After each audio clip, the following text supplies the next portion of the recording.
पर आज आपसे चर्चा भी करनी थी। सबसे पहला तो है कि हम एडवाइजरी तो जारी कर रहे हैं, मगर आपके माध्यम से भी तमाम नागरिकों से ये आग्रह कर रहे हैं कि इस महामारी के बीच में जो साइक्लोन है टुकाटे, उसका जो फ्लो है वो धीरे धीरे गुजरात से राजस्थान होते हुए हरियाणा की ओर आ रहा है। और कल देर रात मेट्रोलॉजिकल डिपार्टमेंट ने भी एडवाइजरी दी है कि आज दोपहर से लेकर कल शाम तक हरियाणा प्रदेश के तमाम जिलों के अंदर 50 किलोमीटर प्रति घंटे से भी ऊपर की विंड रह सकती है। और इसके लिए हम एडवाइजरी तमाम नागरिकों को जारी कर रहे हैं। उसके साथ तमाम डिप्टी कमिश्नर्स को भी आदेश दे रहे हैं कि इसकी रेगुलर मॉनिटरिंग रहे और किसी भी जान माल का नुकसान ना हो, इसके लिए जो संबंधित प्रबंध करने हैं वो करें। मेरा तो एक आग्रह तमाम नागरिकों से है कि अगले 48 घंटे अपने आप को सुरक्षित रखें और घर के अंदर रहें, क्योंकि स्पीड जो है 50 किलोमीटर पर आवर की, ये इंक्रीज भी हो सकती है, जैसे मेट्रोलॉजिकल डिपार्टमेंट ने कहा। इस बार 1 अप्रैल से गेहूं की, सरसों की, 10 अप्रैल से दालों की प्रोक्योरमेंट हुई और आगामी 1 जून से सूरजमुखी की प्रोक्योरमेंट प्रदेश में रहेगी। टोटल जो आह्वान गेहूं का हुआ है वो 85,30,000 मेट्रिक टन हुआ है, जिसके अंदर पहली बार है कि रिकॉर्ड टाइम के अंदर 82,10,000 मेट्रिक टन हमने लिफ्टिंग भी करके गोदामों तक गेहूं को पहुंचा दिया है। सिर्फ 2 जिले हैं जिसके अंदर 95% से कम प्रोक्योरमेंट हुई है, वो फरीदाबाद और नूह है। और उसका कारण यही रहा है कि वहाँ सेंट्रल एजेंसी प्रोक्योरमेंट ज़्यादा करती है, FCI, और उनके गोदाम सीमित हैं प्रदेश के अंदर। तो हमने उनको एडिशनल मदद के लिए भी कहा है और उसका यही प्रयास रहेगा कि अगले 2 से 3 दिनों के अंदर इनके अंदर भी हम पूरी तौर पर लिफ्टिंग करा दें।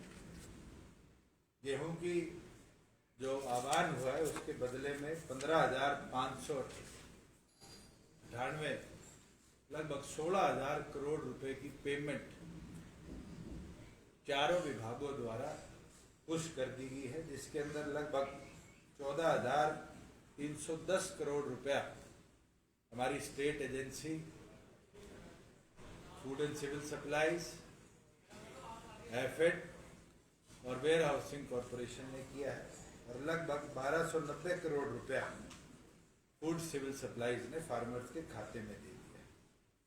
इस बार क्योंकि रेगुलर प्रोक्योरमेंट चली, रेगुलर 396 हमारी मंडियां थी और उन 396 मंडियों के साथ एडिशनली 12 ऐसे जिले थे जहां हमने प्रोक्योरमेंट सेंटर भी बनाए थे। पहली बार है देश के अंदर अगर फार्मर की पेमेंट डिले करी गई तो उसको 9% इंटरेस्ट के साथ उसकी पेमेंट दी गई और जिसके अंदर लगभग 77 लाख रुपया एडिशनल हमने उन फार्मर्स को दिया है जिनकी पेमेंट डिले को टेक्निकल ग्लिच के कारण हुई या फिर किसी अधिकारी के वजह से। रिकॉर्ड है कि प्रदेश के अंदर पहली बार जो हमारी प्रोक्योरमेंट हुई है, चाहे वो सेंट्रल एजेंसीज के लिए हो चाहे स्टेट एजेंसीज के लिए हो, बिकॉज ट्रांसपोर्टेशन सिस्टम हमने एक नए तरीके का किया था। ये फायदा हुआ कि टाइमली लिफ्टिंग रही। बारिश के बावजूद भी प्रदेश की किसी मंडी में अब तक हमें लस्टर लॉस की समस्या नहीं आई, जिसमें किसान का अनाज कहीं खराब हुआ हो, बड़ा हो, जो समस्या पिछले सालों में निरंतर हमने बड़ी मात्रा में देखी है।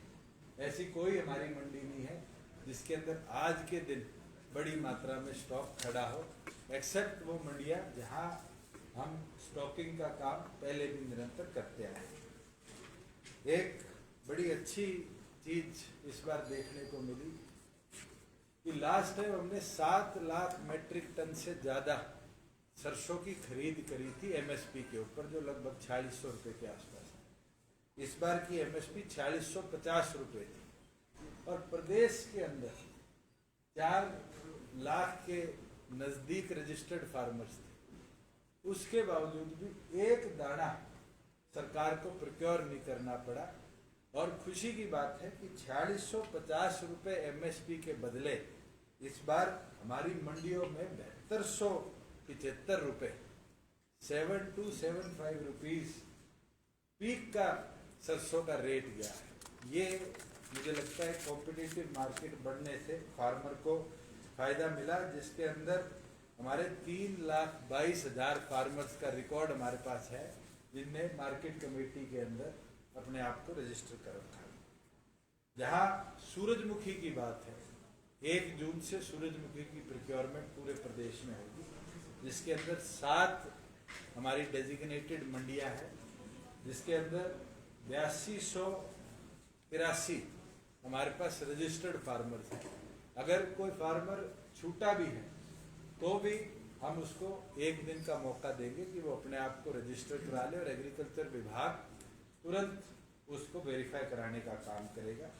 और आज के दिन जो एमएसपी है सनफ्लावर की वो 5885 रुपये है, 5885 रुपये पर कुंटल। और जो कल हमारी शाहबाद की मंडी के अंदर ऑक्शन हुआ है, मेरे को साझा करते हुए खुशी होती है कि सूरजमुखी भी 6100 रुपये के दाम की पर कुंटल की बोली कल लगी है। और मैं उम्मीद करता हूं कि हमारे जितने फार्मर्स हैं उनको एमएसपी से ज़्यादा हम अश्योर भी कर पाएंगे और आने वाले दिनों में सूरजमुखी को पूरी तरह पर खरीदवा भी पाएंगे। सरकार ने केंद्र से भी परमिट करा है कि हम केंद्र के लिए भी प्रोक्योरमेंट करेंगे और लगभग 25,000 कुंटल की प्रोक्योरमेंट केंद्र के लिए हमें परमिट कर दी गई है।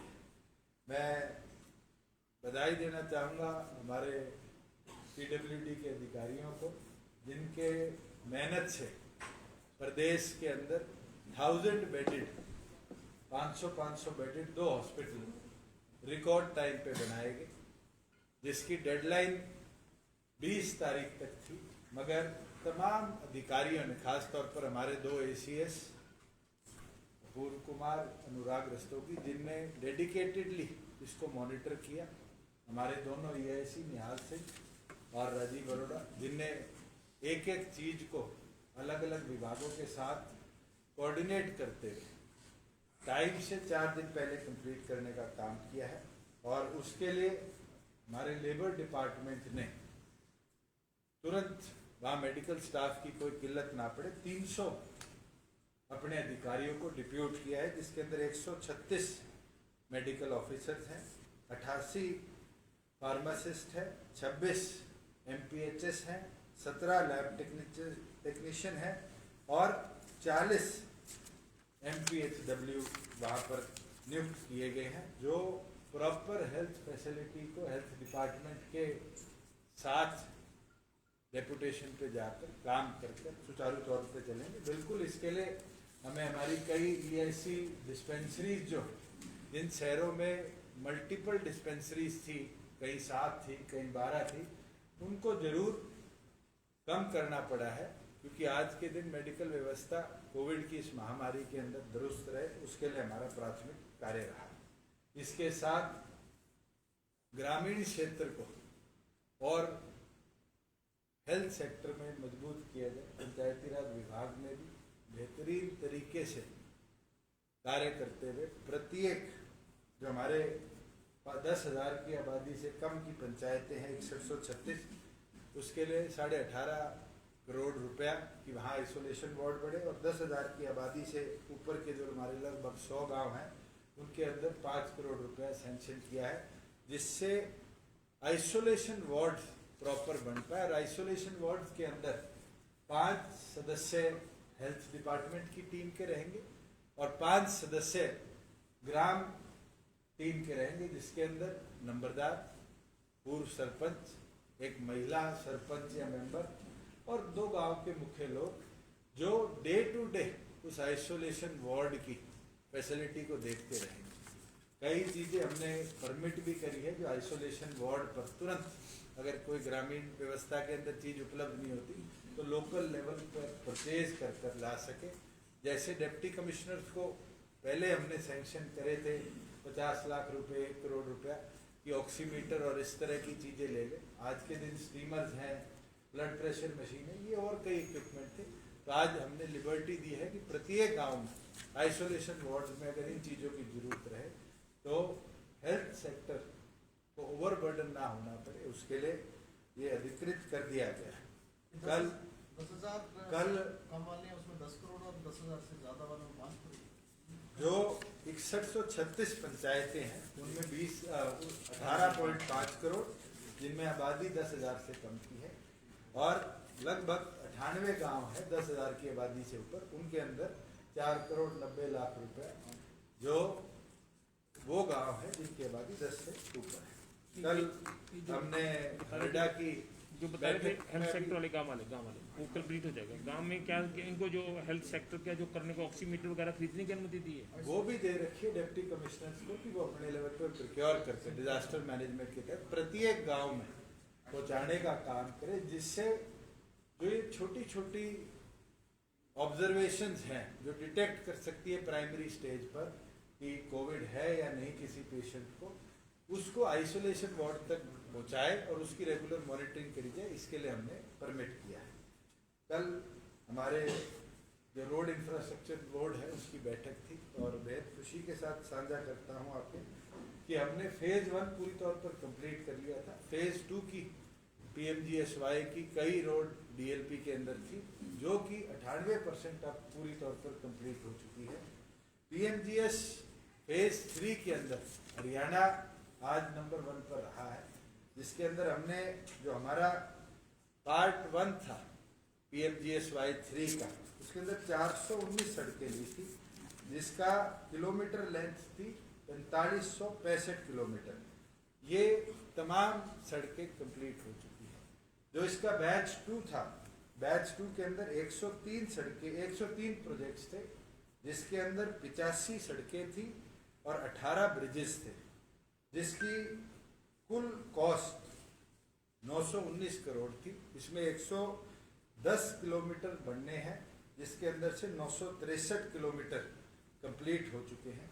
और अभी जो हमारा बैच 3 का पार्ट 1 और पार्ट 2 है, दोनों का सेंट्रल गवर्नमेंट से सैंक्शन आ चुका है। हरियाणा पहला स्टेट है जिसको बैच 3 के भी दोनों पार्ट्स का सैंक्शन मिल चुका है। इसके अंदर जो हमारा बैच 3 का पार्ट 1 है, इसके अंदर 83 रोड्स हैं, 600 लगभग 79 किलोमीटर की, जिसका कॉस्ट है लगभग 383.6 करोड़। और फेज 3 का बैच 2 जो है उसके अंदर 120 सड़कें हैं, जिसकी कुल लेंथ 1216 किलोमीटर है और कुल कॉस्ट जो उसका आएगा वो लगभग 550 करोड़ के आसपास आएगा। तो हमारा जो फेज 3 होगा इसके अंदर 203 प्रोजेक्ट्स हैं 1906 किलोमीटर के, जिसका टोटल कॉस्ट 982 करोड़ आएगा, जो केवल मात्र रूरल रोड इंफ्रास्ट्रक्चर डेवलपमेंट के ऊपर कार्य करेगा। जहाँ तक कोविड की बात है, निरंतर आप लोग अपडेट भी लेते आए हैं और हम देख रहे हैं कि पिछले 1 सप्ताह में हमारे मेडिकल स्टाफ ने, मेडिकल इंफ्रास्ट्रक्चर ने बेहद अच्छा काम करके जो हमारा पॉजिटिविटी रेट है उसको नीचे लाने का काम किया और पिछले 2 दिनों में बड़े अच्छे रिजल्ट आ रहे हैं। जहाँ जितने लोग कोविड पॉजिटिव आ रहे हैं उससे बड़ी मात्रा के अंदर लोग ठीक होकर, तंदुरुस्त होकर अपने घर के अंदर जा रहे हैं। और पिछले 2 दिनों के अंदर डिस्ट्रिक्ट वाइज भी जहाँ रिपोर्टिंग ली है वहाँ यही आ रहा है कि अब जो बिल्कुल अल्ट्रा क्रिटिकल पेशेंट्स थे उनके भी नंबर रिड्यूस हुए हैं और जो ऑक्सीजन सपोर्ट पे पेशेंट्स थे उनके भी नंबर बड़ी मात्रा में रिड्यूस हुए।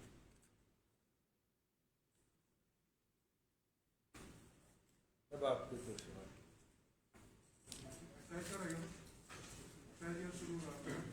आज एक्साइज ईयर खत्म होना था, ये सरकार ने फैसला लिया था कि पिछली बार भी लॉकडाउन जो था उसके अंदर हमारे वेंट्स पूरी तौर पर बंद थे, आज भी पूरी तौर पर बंद है। तमाम DTCs को पहले हिदायत दे दी गई थी और ये हमने फैसला लिया है कि जितने दिन लॉकडाउन रहेगा प्रदेश के अंदर उतने दिन हम अपने एक्साइज ईयर को, जो करंट एक्साइज ईयर है, उसको एक्सटेंड करेंगे, क्योंकि इस दौरान हमारी एक बड़ी मेहनती DTC थी, वो कोविड की चपेट में आकर हमारा साथ छोड़ के चली गई। कई हमारे और अधिकारी थे वो हमारा साथ छोड़कर चले गए। प्रॉपर ऑक्शन आने वाले एक्साइज ईयर की हो जाए, इसके लिए डिपार्टमेंट ने ये निर्णय।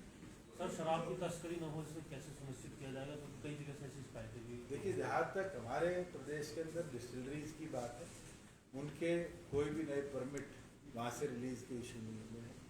जो हमारे वेयर हाउसेज हैं जिनको L1, L13 बोलते हैं, उनकी प्रॉपर मॉनिटरिंग करी हुई है, रिकॉर्ड हमारे पास मेंटेन्ड है।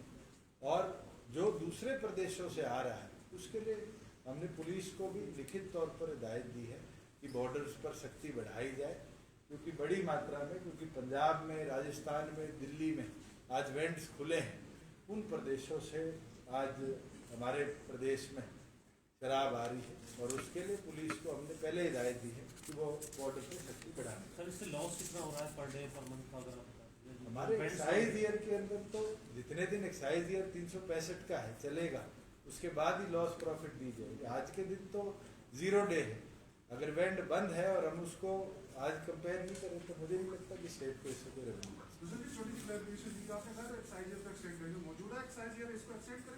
जो 2020-21 का एक्साइज ईयर 19 मई को खत्म होना था, जितने दिन लॉकडाउन पीरियड रहेगा उतने दिन इस करंट एक्साइज ईयर को हम एक्सटेंड करेंगे कि हमारा 2021-22 का एक्साइज ईयर जो है वो प्रॉपरली चल पाए, उसका प्रॉपर ऑक्शन हो पाए और प्रॉपर हमारे वेंड स्टैब्लिश। एक जो एक लॉकडाउन से जो इंडस्ट्री है वो कितनी चल रही है, कितना हमारा वैट कलेक्शन, GST कलेक्शन पे असर पड़ा है, वो अगर आपको डाटा हो। देखिए, जब वैट कलेक्शन की बात है, डाटा पेट्रोल का और डीजल का हमने मंगाया था और जब से प्रदेश में लॉकडाउन लगा है 27% हमारी डीजल की सेल और 30% पेट्रोल की सेल में गिरावट आई है, जिसका डायरेक्ट इम्पैक्ट हमारे VAT कलेक्शन पर आता है। उसके साथ साथ बहुत सी ऐसी इंडस्ट्री है जिसको केंद्र के आदेश अनुसार बंद किया गया है और बहुत सी ऐसी इंडस्ट्री है जो आज, क्योंकि मार्केट डिमांड बड़ी लिमिटेड है, उस कारण बंद हुई है। मगर हमारी ओर से सरल हरियाणा पोर्टल पर कोई ऐसी एप्लीकेशन नहीं है जो 24 घंटे से ज़्यादा किसी भी इंडस्ट्री को आज ऑपरेशन के अंदर परमिट करने को रोका गया। पंजाब में एक फैसला किया गया है कि जो गाँव 100% वैक्सीन लगवा लेंगे उन्हें 10 लाख रुपए जो है वो दिया जाएगा प्रोत्साहन के तौर पर। हमारी सरकार ने ऑलरेडी इंटरनेशनल टेंडर वैक्सीनेशन का फ्लोट कर दिया है। हमारा प्रयास है कि अधिक मात्रा में वैक्सीनेशन प्रिक्योर करी जाए उन कंपनी से भी जो ICMR द्वारा अप्रूव्ड है और इंटरनेशनली अवेलेबल है। मैं तो आज एक आर्टिकल पढ़ के हैरान हुआ कि रशिया ने टूरिज्म शुरू कर दिया वैक्सीनेशन। मुझे लगता है आज के दिन केंद्र सरकार ने पूरी तौर पर वैक्सीनेशन की मॉनिटरिंग को देखने का काम किया। कोविन के माध्यम से एक एक नागरिक अपने आप को कर सकते हैं। बिल्कुल हमारी जनसंख्या 130 करोड़ की है, आज उसके अंदर वैक्सीनेशन की मैन्युफैक्चरिंग एक बिल्कुल रिस्ट्रिक्शन है। और मैं तो आज पढ़ रहा था जो हमारे केंद्र के मंत्री हैं नितिन गडकरी जी, उनने भी प्रेरित किया है महाराष्ट्र में कई कंपनीज को कि वो टाई अप करके वैक्सीनेशन प्रोडक्शन और प्लांट्स में भी शुरू करें। हम भी प्रदेश में देखते हैं कि कितनी ऐसी फार्मा कंपनीज हैं जो ये जो 2 वैक्सीनेशन है हरियाणा के इंडिया के अंदर मैन्युफैक्चर हो रही है, भारत बायोटेक की और सीरम इंस्टीट्यूट की, इनके साथ टाई अप कर मैन्युफैक्चरिंग बढ़ाए। डॉक्टर रेड्डी लैब्स के MD से भी मेरी चर्चा हुई है कि जो स्पुतनिक इंडिया में परमिट करी गई है उसकी मैन्युफैक्चरिंग भी हरियाणा में किसी प्लांट पे कराए और आने वाले समय में हरियाणा के अंदर हम प्रयास करेंगे कि टाई अप कर स्पुतनिक का भी बिजनेस टू गवर्नमेंट प्रिक्योर कर हम अपने सिटीजन्स को प्रोवाइड कर पाए, डिपेंडिंग उनकी अवेलेबिलिटी क्या है। वो सब जो गांव है उनको कोई प्रोत्साहन करेंगे 100% अगर आबादी गांव की पहले हम जो है इंश्योर तो कर पाए कि उस जनसंख्या के लिए टाइमली वैक्सीनेशन प्रोवाइड कर पाएंगे। अभी तो ये क्राइसिस आ रखे हैं दिल्ली के अंदर जो हम देखते हैं, या शोर ज्यादा है कि सेकंड डोज भी अवेलेबल नहीं है। हमारे प्रदेश में तो ये दिक्कत नहीं है, टाइमली सेकंड डोज हर नागरिक को मिल रही है। और फर्स्ट डोज के लिए भी ये डाटा भी सामने आया है कि हमारे जो बॉर्डर के एरियाज है, जितने हमारे ऐसे डिस्ट्रिक्ट्स है या सेंटर्स हैं जो बॉर्डर पे है, दूसरे प्रदेशों से भी लोग आकर वैक्सीनेशन करा कर जा रहे हैं, बिकॉज नेशनली ये सब कोविन के ऊपर मॉनिटर किया जा रहा है। मगर हमने ये हिदायत पहले भी इशू कर दी है कि शहरों के साथ साथ गाँव के अंदर भी बड़ी मात्रा में वैक्सीनेशन ड्राइव चलाएगी। कोविड को लेकर स्थिति कोविड को लेकर यह है कि गांव में इसका संक्रमण बहुत तेजी से बढ़ रहा है, तो गांवों में इसके संक्रमण को रोकने के लिए पंचायतों को आपने वित्तीय सहायता के अलावा और क्या निर्देश दिए हैं? इसके साथ साथ एक और ऐड करूंगा, दीपेंद्र हुड्डा ने ये कहा अभी हाल ही में कि सरकार जो मौत के आंकड़े हैं उसको छुपा रही है, खासकर ग्रामीण इलाकों में बहुत बुरा हाल है। तो क्या वाकई में इसमें क्या स्थिति है? देखो ग्रामीण अंचल में आज 30 से 50,000 के आपने कहा था जो गांव में आइसोलेशन सेंटर के लिए सहायता मिलेगी, कितने पंचायतों को मिल गई है और क्या वहाँ तमाम isolation center पंचायतों को स्टेट से रिलीज कर दिया गया है, यूटिलाइजेशन भी प्रॉपरली इंश्योर करी जा रही है। आज के दिन अधिकतम गांव के लोगों ने सरकार के साथ जुड़कर अपने लेवल पर आइसोलेशन वार्ड बना दिए गए। और मेरे एक एग्जांपल आपके साथ शेयर कर सकता हूँ, हमारे एमएलसी है उत्तर प्रदेश में संजय लाठर, उनका मेरे पास फोन आया कि उनके स्वयं गांव में बूढ़ा खेड़ा लाठर के अंदर कोविड का इंक्रीज हुआ है, स्पेशल कैंप वहां लगाया गया। उनके गांव के अंदर 500 से अधिक लोगों को जो हमें आशंकित थे उनको टेस्ट कराया गया। और ये एक केस नहीं है, ऐसे सात रोड का भी एक केस सामने आया हिसार के अंदर। बड़े गांव के अंदर क्योंकि टाइमली डिटेक्शन नहीं हो पाई, कई लोगों ने बुखार आने पर रिपोर्ट नहीं करी गई, इसलिए प्रॉपर टेस्टिंग प्राइमरी फेज में नहीं हुई। आज के दिन तमाम डिप्टी कमिश्नर्स को रैपिड टेस्ट किट्स के साथ भी इक्विप कर दिया गया है भारी मात्रा में, और आरटीपीसीआर की रिपोर्टिंग और कैपेसिटी को भी इंक्रीज किया गया है, जिससे ज़्यादा से ज़्यादा लोगों का आरटीपीसीआर हम करा पाए। और रैपिड टेस्ट के अंदर भी अगर किसी का रैपिड एंटीजन पॉजिटिव आता है तो उसको भी तुरंत आइसोलेशन वार्ड में मूव किया।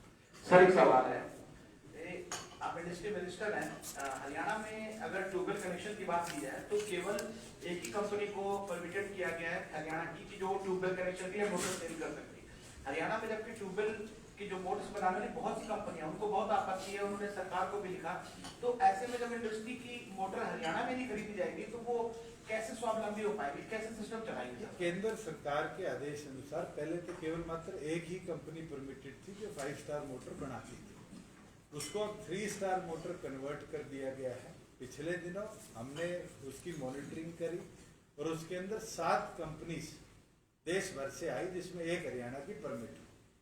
कई साथियों ने इंडस्ट्री के जो मैन्युफैक्चरर्स हैं उनने भी मेरे को लिखित तौर पर भेजा है, और इसके लिए मैंने पावर डिपार्टमेंट की कल बैठक बुलाई है, जिसके अंदर फिर हम ये निर्णय लेंगे कि इसको प्रॉपरली रिव्यू किया जाए। और जितनी हमारी ऐसी एमएसएमई है या इंडस्ट्री है जो आज के दिन सबमर्सिबल मोटर ट्यूबवेल की बनाती है, जो 3 स्टार रेटिंग जो सेंटर निर्धारित है उसको अगर ले सकती हैं तो बिल्कुल उनको भी आने वाले समय में परमिट दें। ये मैंने आपसे पूछा था, इंडस्ट्री हमारी चल कितनी रही है? मैं डाटा आपके साथ 30%, 20% या 40%? तो 70% के आसपास इंडस्ट्री से ऊपर हमारे पास रिव्यू आए हैं। और सर बीते दिनों जब गांव में कोरोना का संक्रमण जब से स्पाइक होना थोड़ा शुरू हुआ है, कुमारी शैलजा ने भी प्रेस कॉन्फ्रेंस की, अगर किसान नेताओं की बात करें गुरनाम, उन्होंने भी चौटाला गांव का जिक्र किया कि वहां पर संक्रमण बहुत ज़्यादा बढ़ रहा है। 4 वहां से जो एमएलएज है उस परिवार से, लेकिन उसके बाद भी आज तक भी उस गाँव में जो अगर सैनिटाइजेशन की बात करें और तमाम चीज़ों की बात करें वो नहीं हुई। करेक्ट करना चाहूँ, हमारा गांव कोई छोटी आबादी का गांव नहीं है, लगभग 20,000 की जनसंख्या है। उसके अंदर 2 बार सैनिटाइजेशन भी हो चुकी है, स्पेशल मेडिकल चेकअप कैंप्स भी लगी हुई है, उसके अंदर एक 2 मंजिली हॉस्पिटल भी है जहाँ डॉक्टर्स भी अवेलेबल है। ऑक्सीजन सिलेंडर क्योंकि हिसार से भरकर आता था उसके अंदर देरी होती थी, जिसका एक बहुत बड़ा मुद्दा बनाया गया। उसके लिए स्वयं मैंने भी 17 ऑक्सीजन कॉन्सेंट्रेटर वहाँ परसों पहुँचा दिए थे कि इस तरह के स्टॉक ग्रैब अरेंजमेंट हम बना पाए। और ये कोई एक चौटाला गांव की बात नहीं है, ये जो मैं 98 गांव बता रहा हूँ जिनकी आबादी 10,000 से ज़्यादा है, प्रत्येक गांव उठाओ, आप सिसाए उठा लो, मोखरा उठा लो, मदीना उठा लो, सीसवाल उठा लो, ऐसा कोई गांव नहीं है जिसकी 10,000 से ऊपर की आबादी हो वहाँ संक्रमण ना फैला। कारण उसका ये है कि कई तथाकथित नेता ये कहते हैं कि वैक्सीनेशन ना लगाओ, कई लोग कहते हैं कि लॉकडाउन का पालन ना करें, और मुझे लगता है कि ऐसे लोगों ने आज इस महामारी को और फैलाने का काम किया। जो हिसार में पूरा घटनाक्रम हुआ, किसानों के मामले दर्ज हो गए, फिर थोड़ी देर में मामले वापस ले लिए, ये जो पूरा आपको लगता है कि सरकार का रवैया थोड़ा नरम था, आने वाले दिनों में मैं हिसार वाली घटना पे तो कुछ नहीं कहूँगा, मगर उन 40 नेताओं से कहना चाहूँगा कि नवंबर से लेकर आज मई आ 3 कानूनों पे एक भ्रम फैलाया गया और कहा गया कि किसान को मार देंगे, उसके दाम घटा देंगे। मैंने आपके साथ सरसों का डाटा शेयर किया। उन कानूनों को ना इम्प्लीमेंट करने के बावजूद स्टेट ने जो चेंजेस अपने पॉलिसी में करे, आज एमएसपी से 2,500 ऊपर कीमत पर सरसों बिकी। सूरजमुखी आज एमएसपी से 300 रुपये तेजी पे चल रही है। दाल, चने हमारे प्रदेश के अंदर एक दाना भी मंडी में नहीं आया। आज के दिन फार्मर को स्ट्रेंथन हमने किया कि हमने 15,500 करोड़ से ऊपर किसान के खाते में सीधा डाला। और मुझे याद है जब हमने ये निर्णय लिया था कि 100% फार्मर के खाते में पैसा भेजेंगे, तो केंद्र सरकार ने रिटर्न में ये भेजा था कि Haryana model should be replicated. और खुशी होती है आपके सवाल का जवाब देते हुए कि जो लोग इसका विरोध करते थे कि किसान के खाते में पैसा नहीं जाना चाहिए, आज उनकी सरकार ने पंजाब के अंदर 136 लाख मैट्रिक टन जो पंजाब ने प्रिक्योर करी और 13 तारीख को खरीद बंद करी, उसकी पूरी पेमेंट भी किसान के खाते में डालने का काम किया। मैं तो चाहूँगा कि आप लोग, आपकी जितनी बीट पंजाब के अंदर है, फार्मर से जाके चर्चा करें, उनसे पूछें कि जो लोग कहते थे मंडियाँ बंद हो जाएंगी, क्या उन लोगों को आज जवाब नहीं मिला कि उन्हीं मंडियों में प्रिक्योरमेंट हुई, मगर पैसा किसी और को नहीं, सीधा किसान को खाते में मिलने का काम। लेकिन चौधरी बीरेंद्र सिंह ने कहा है, चौधरी बीरेंद्र सिंह अगर आपने सुना हो, देखा हो, उन्होंने फेसबुक भी लिखा है कि जो हिसार वाली घटना पर उन्होंने कहा है कि अब ज़्यादा समय हो गया है, केंद्र सरकार तुरंत किसानों से बातचीत करके इसका हल निकाले, अब समय नहीं है, इसको जितनी जल्दी उसके इसका समाधान निकाले। केंद्र सरकार को मैंने भी लिखित में प्रधानमंत्री से भी आग्रह किया था कि आप टीम गठित करिए। केंद्र ने भी कई बार ये संदेश भेजा है इन 40 नेताओं को कि आप आकर चर्चा करें, विषय पर बात करें, मगर 26 जनवरी से लेकर 26 मई आने वाली है, उन 40 लोगों ने हजारों लोगों को अलग अलग धरना स्थल पर बिठा रखा, पर उसके बावजूद भी वो चर्चा करने को नहीं आ रहे। ये साबित कर देता है कि उन लोगों की मंशा आज किसानी को बचाने की नहीं, अपने खुद के निजी फायदों की। और मैं तो देख के हैरान था, हिसार की घटनाक्रम के अंदर जो संयुक्त किसान मोर्चा है, उसके अंदर सिर्फ 2 ही नेता हरियाणा में मिले जो पहुंचे। आप खुद उठाकर देखो कि पंजाब से 34 नेता आए और पंजाब के 34 नेताओं में से एक नेता भी हरियाणा के किसान के साथ नहीं खड़ा हुआ। आज के दिन तो ये हालात है कि एजेंडा केवल मात्र कांग्रेस का और जो छोटी पार्टियां और बची हैं प्रदेश में, उनका रह गया है, और वो अपनी राजनीतिक रोटी इस आंदोलन के नाम से। सर, व्यापारी वर्ग आपकी तरफ देख रहा है कि 3 सप्ताह तक लॉकडाउन जो है वो बढ़ा दिया गया, अब 50% कम करीब केस आ चुके हैं, कब तक और लॉकडाउन रखने का मतलब? हमने इस हफ्ते के अंदर रिव्यू करना है मैं भी एसोचैम के और अलग अलग एसोसिएशन के मेंबर्स के साथ आने वाले दिनों में वीडियो कॉन्फ्रेंस करूंगा, और अगर उनकी मांग होगी तो जरूर आने वाले हफ्ते के अंदर अगर डाटा ऐसे ही स्टैग्नेंट रहा और कोविड के नंबर्स में स्पाइक नहीं आया तो जरूर स्टेट रिलैक्सेशन अलग अलग चीज़ों में दे सकती है, जिससे बैक टू नॉर्मलसी लाइफ आए। सर कोविड-19 के टाइम में भी जो आयुष्मान बीमा योजना इसके लाभार्थियों को इसका जो फायदा है वो दिया जा रहा है अभी कोविड टाइम में भी? बिल्कुल दिया जा रहा है, और इसके अंदर हमारे जितने नंबरदार थे उनको भी हमने इंक्लूड करने का काम किया, और BOCW के जितने हमारे मेंबर थे उनको भी आयुष्मान भारत के अंदर इस साल हमने इंक्लूड किया। किशन जी, मैंने पहले भी पूछा था आपसे, क्या जो कोविड की स्थिति है उसके अंडर रिपोर्टिंग हो रही है, आप मानते हैं ऐसा कि आप लोगों को कुछ कम करके दिखाया जा रहा है? दीपेंद्र हुड्डा ने इस मुद्दे को उठाया।